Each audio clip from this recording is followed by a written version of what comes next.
नमस्कार, मैं हूं कंचन अवस्थी और आपका स्वागत करती हूं इस क्राइम चक्र के एक नए एपिसोड में एक नई कहानी के साथ।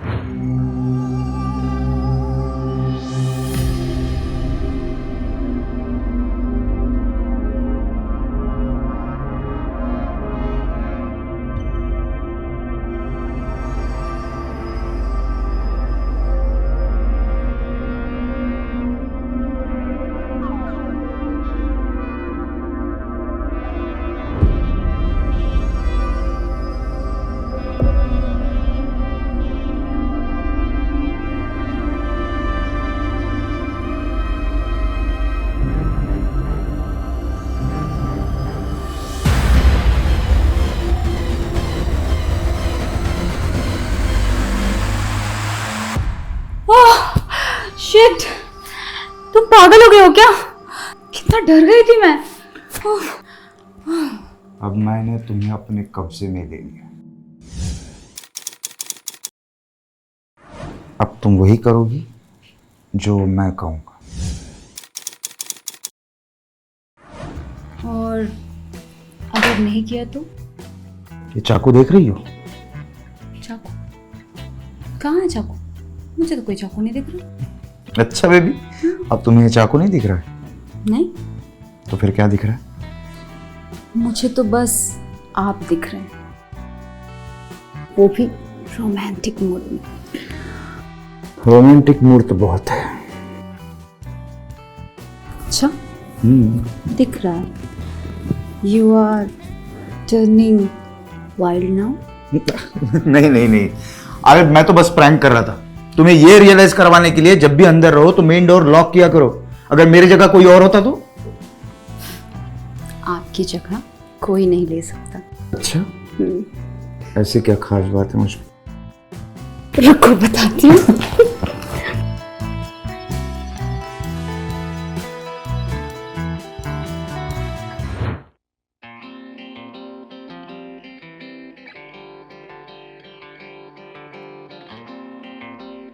कहाँ है यार? यही तो बताया था उसने। क्या तुम भी अपने बेस्ट फ्रेंड का घर भूल गए? यार उसने ये प्रॉपर्टी भी नई नई ली है और मैं भी काफी टाइम के बाद आ रहा हूँ। तुम भी क्या बाल की खाल निकालते हो? चलो आओ देखते हैं। चलो।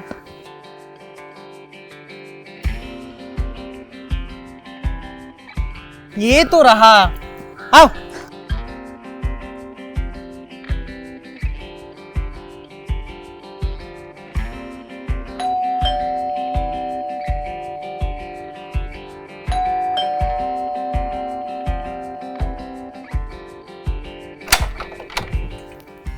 अरे और मतलब यार कैसा है? Good to see man. कैसा?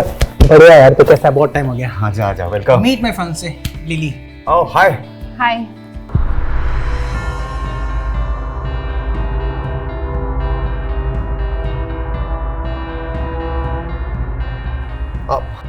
अरे आओ, आइए प्लीज प्लीज।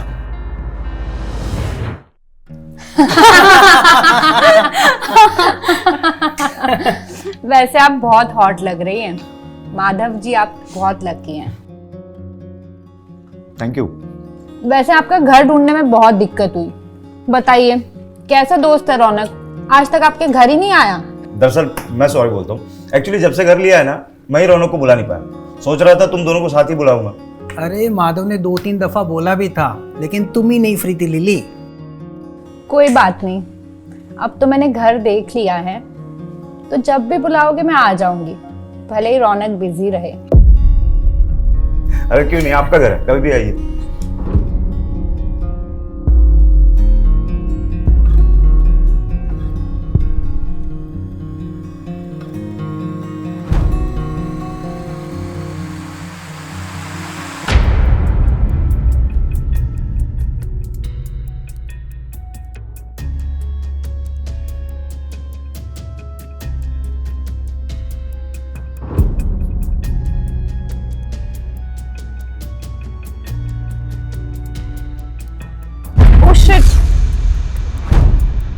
क्या कर रही हो वर्षा?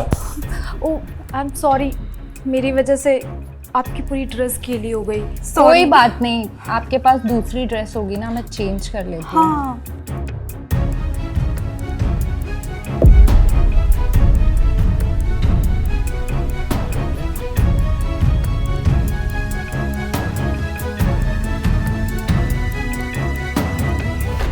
माधव और वर्षा एक दूसरे से बेहद प्यार करते थे और एक दूसरे के साथ हंसी खुशी जीवन बिता रहे थे। एक छोटे से शहर में अपने छोटे से परिवार के साथ एक अच्छी सी नौकरी हो और जिंदगी हंसते खेलते कटे तो एक इंसान को इससे ज्यादा और क्या चाहिए होता है। लिली और रौनक भी एक दूसरे से बेहद मोहब्बत करते थे, पर उनकी मोहब्बत में वो बात नहीं थी। लिली एक जलनखोर किस्म की लड़की थी जो अक्सर लोगों से इंफीरियर फील करती रहती थी और उसका असर रौनक और लिली के रिलेशनशिप पे भी साफ दिखाई देता था। लिली हालांकि बहुत एम्बिशियस लड़की थी, पर अपने एम्बिशन के हिसाब से जिंदगी ना मिल पाने पे वो काफी असंतुष्ट रहती थी, जिससे उसका दूसरे मर्दों की तरफ आकर्षण होना स्वाभाविक था।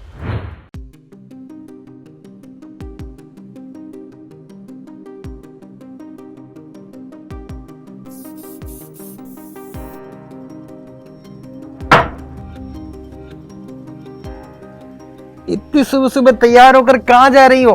कहीं नहीं, जब कहीं जाना नहीं तो तैयार क्यों हो रही हो? मेरी मर्जी। अब तैयार होने के लिए भी तुम्हें पूछूं क्या? अरे पर इतनी सुबह सुबह मुझे डिस्टर्ब हो रहा है ना यार। तुम्हें पता नहीं क्या परेशानी है। सुबह के 10 बज रहे हैं और तुम्हें सोना है। ये देखो मेरी ड्रेस कैसी लग रही है।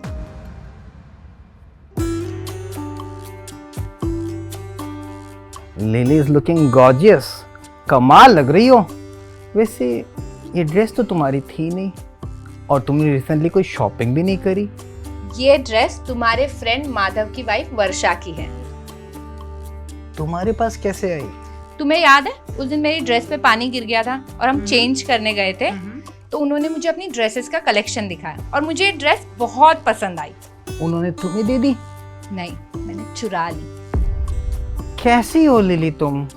कैसी क्या हो? मुझे पसंद आई, मैंने बैग में छुपा दी। और तुम कौन सा मुझे हर महीने ड्रेसेस लेके देते हो? पर ये गलत बात है लिली। देखो गलत सही मुझे नहीं पता और ना मुझे पता करना है, समझे? मुझे अच्छी लगी तो मैंने ले ली ये ड्रेस। और तुम्हें ये ड्रेस देख के मेरी तारीफ करके मुझे अच्छा फील करवाना चाहिए और तुम मुझे ज्ञान दे रहे हो। एक काम करो, तुम सो ही जाओ, मैं चली। अरे रे कहाँ जा रही हो तुम? इतने गुस्से में कितनी हॉट लग रही हो। तुम रहने दो, तुम्हें मुझे अपसेट करके ही मजा आता है। तुम्हें अपसेट करने में नहीं, तुम्हें अपसेट करके मनाने में और मजा आता है।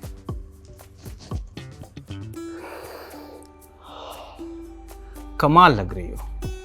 क्या खुशबू है। ऐसे लग रहा है अप्सरा से हम जमीन पे उतर आई है। अब मुझे लगता है कि ये ड्रेस वापस से अलमीरा में रखने का वक्त आ गया है।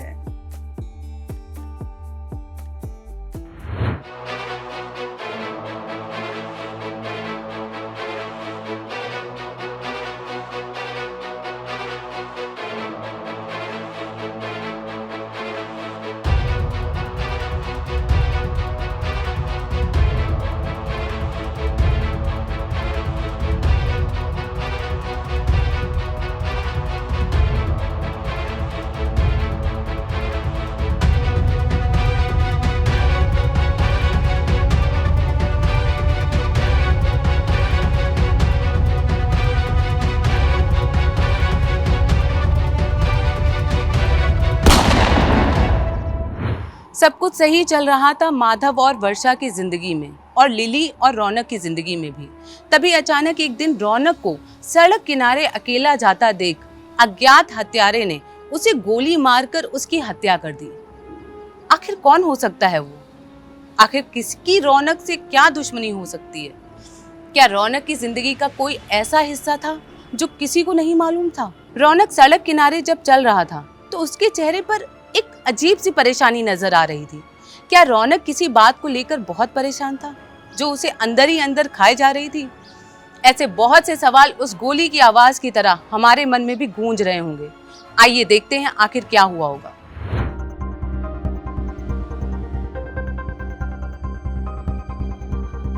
मरने वाले का नाम रौनक सिंह है।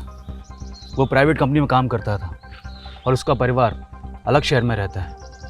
आसपास किसी ने कल किसी को आते जाते देखा?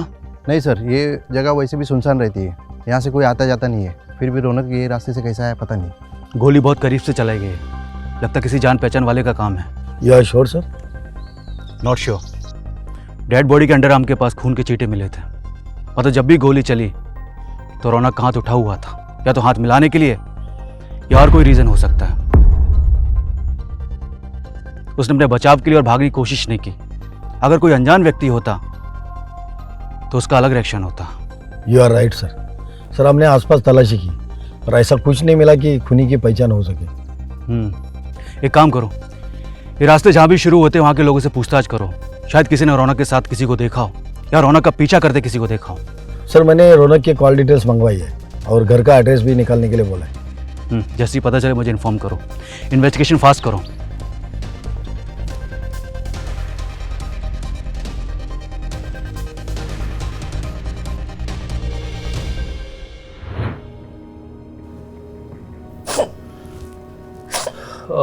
लिली जी प्लीज़ संभालिए खुद को। क्या आप बता सकती है रौनक जी आपके क्या लगते थे? वो मेरे होने वाले पति थे सर, पर मैं हमेशा उन्हें अपना पति ही मानती थी।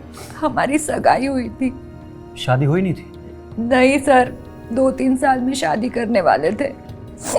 उन्हें अपना करियर एस्टैब्लिश करना था। उनकी किसी से जाति दुश्मनी या आपके नज़र में ऐसा कुछ आया कि कोई उनको मारना चाहता है? जी नहीं सर, वो बेहद शरीफ इंसान थे। उनकी किसी से कोई दुश्मनी नहीं थी। ऐसा होता तो मुझे ज़रूर बताते। प्रॉपर्टी को लेकर कोई विवाद या कोई किसी किस्म का दबाव हो, जैसे कर्ज वगैरह? अक्सर लोग पैसों के लालच में ऐसी वारदात को अंजाम देते हैं। नहीं सर, ऐसा तो कुछ भी नहीं था, और अगर होगा भी तो शायद मुझे आइडिया नहीं है। मैं कुछ क्लियर बता नहीं सकती। लिली जी हमें आपके घर की तलाशी लेनी होगी, शायद कोई सुराग मिले। हमें आपका कोऑपरेशन चाहिए। जी सर। सर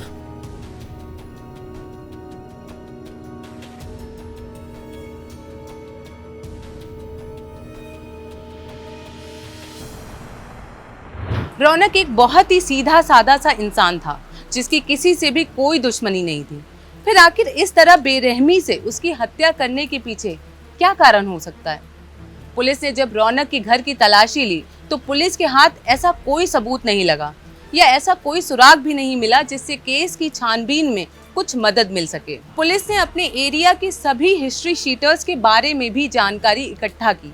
शायद उनमें से कोई शहर में किसी क्राइम को अंजाम देने के लिए दिखा हो या किसी ने रौनक की सुपारी दी हो, पर पुलिस के हाथ कोई भी जानकारी नहीं लगी। पुलिस ने पुराने गन सप्लायर्स को भी पकड़ के पूछताछ की ताकि गन खरीदने वाले की जानकारी मिले, पर वहां से भी बस निराशा ही हाथ लगी। कोई अपडेट? हाँ सर, ये बुलेट कैप मिले हैं। क्या रौनक की हत्या हुई है? ये बुलेट की कैप फोरेंसिक के लिए भेज दो। हो सकता है इस पे लगे फिंगरप्रिंट से शायद कुछ पता चले। जी सर। कुछ मिला? झाड़ी में एक मोबाइल मिला है सर, पता नहीं किसका है, लेकिन ये अपने केस से रिलेटेड हो सकता है। इस मोबाइल की कॉल डिटेल्स निकलवाओ, इस पर आने जाने वाले सभी मैसेज का पता लगाओ। हमें अब तक कोई क्लू नहीं मिला है। Do it fast. जी सर।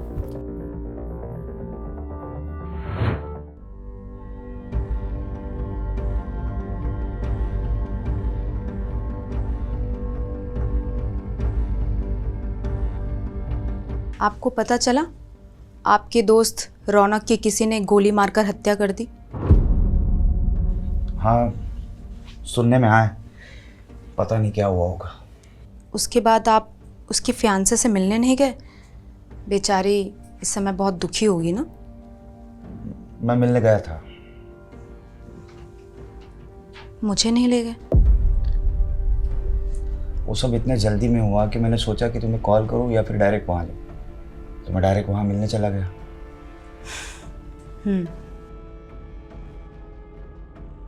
आपको मुझे कोई सफाई देने की ज़रूरत नहीं। मुझे पता है कि आप ऐसे इंसान नहीं हो कि आपकी दोस्त रौनक की फियांसे और आपके बीच में कोई ऐसा रिलेशनशिप होगा। लेकिन लिली की हालत। कुछ भी कहने की ज़रूरत नहीं।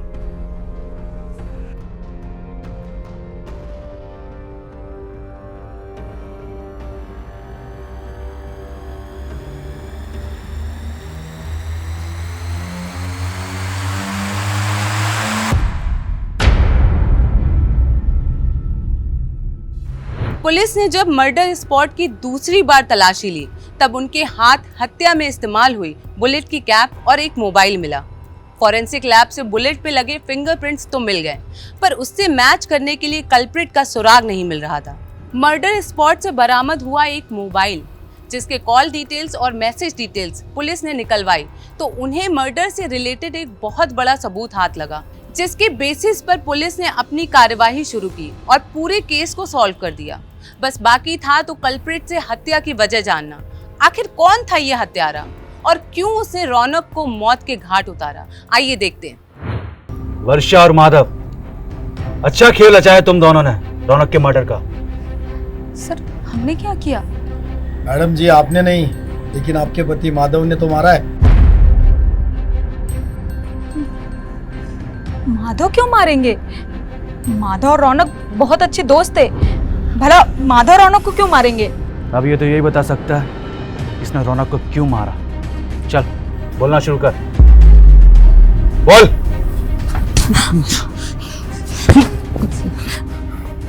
हमारे पास मर्डर की बुलेट की कैप है जिसमें फिंगरप्रिंट्स है, और उस फिंगरप्रिंट्स को तेरे फिंगरप्रिंट से मैच होते टाइम नहीं लगेगा। और जिस सड़क किनारे रौनक का मर्डर हुआ, वह थोड़ी दूर पर एक चाय वाले ने रौनक को किसी के साथ बहस करते हुए देखा, और तेरी पहचान भी हो जाएगी। और जहां मैं मोबाइल मिला रौनक का, उसका दूसरा नंबर था जिस पर आखिरी कॉल तेरा गया था। इतने सबूत काफी हैं तुझे सलाह को पीछे करने के लिए। चल अब बता, अपने दोस्त को क्यों मारा? बोल। काहे का दोस्त सर? गद्दार था साला। मेरी बीवी वर्षा के साथ अवैध संबंध थे उसके।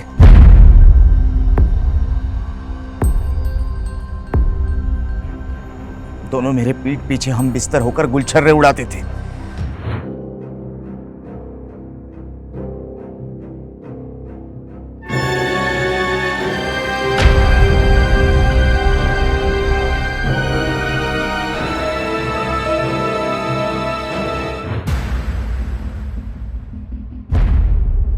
मैंने अपनी आंखों से देखा था। पहले मुझे लगा कि जवानी के जोश में हो गया होगा। मैं अपनी बीवी वर्षा से बहुत प्यार करता था, उसे खोना नहीं चाहता था सर। तभी मैंने वर्षा का मोबाइल चेक किया।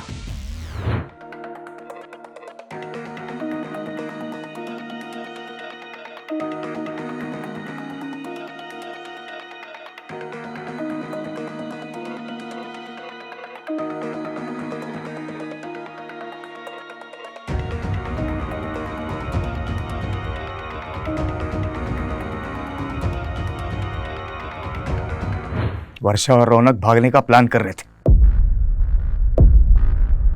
वर्षा मेरे साथ नहीं रहना चाहती थी, लेकिन इस सब के चक्कर में लिली और मेरी जिंदगी खराब हो रही थी सर। मुझे लगा कि मैं रौनक से मिलूं और उसे समझाऊं।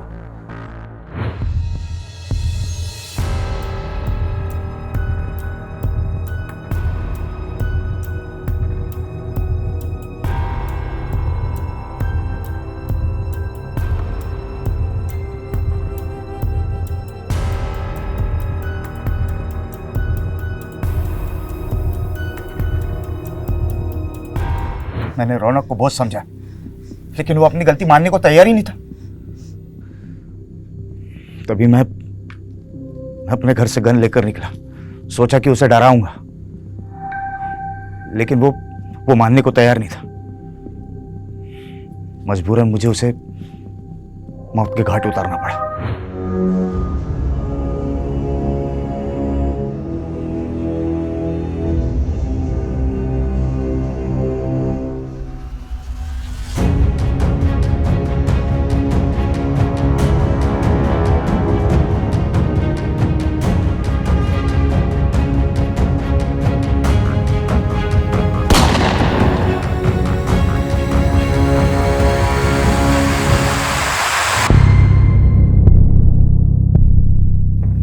आपको कानून हाथ में लेने की कोई जरूरत नहीं थी। आप इस मसले को कोर्ट में जाके सुलझा सकते थे, वर्षा से अलग होकर नई जिंदगी शुरू कर सकते थे।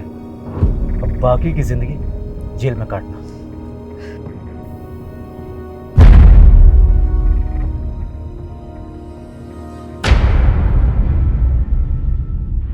माधव ने जब रौनक और वर्षा को आपत्तिजनक स्थिति में देखा तब उसका दिल टूटना जायज था। रौनक और वर्षा ने माधव और लिली को धोखा तो दिया ही था, साथ ही रौनक और वर्षा भागने का प्लान भी बना रहे थे। और जिस रात रौनक का मर्डर हुआ, ठीक उसी रात वो शहर छोड़ के जाने वाले थे। जब ये सब जानकारी माधव को हुई, वर्षा का फोन चेक करने पे तो उसने रौनक को उसके दूसरे नंबर पर फोन करके मिलने बुलाया। रौनक ये दूसरा नंबर वर्षा से बात करने के लिए इस्तेमाल करता था। माधव के पास एक लाइसेंस्ड बंदूक थी, वो उसे अपने साथ लेके निकला था, पर पहले उसने रौनक को समझाया। जब बात नहीं बनी तो उसने रौनक की हत्या कर दी। प्यार अक्सर इंसान को किस कदर अंधा बना देता है कि वो सही गलत सोच भी नहीं पाता। मैं हूं कंचन अवस्थी और अब आपसे विदा लेती हूं। फिर मिलेंगे क्राइम चक्र के एक नए एपिसोड में एक नई कहानी के साथ। तब तक के लिए सावधान रहिए, सतर्क रहिए। जय हिंद।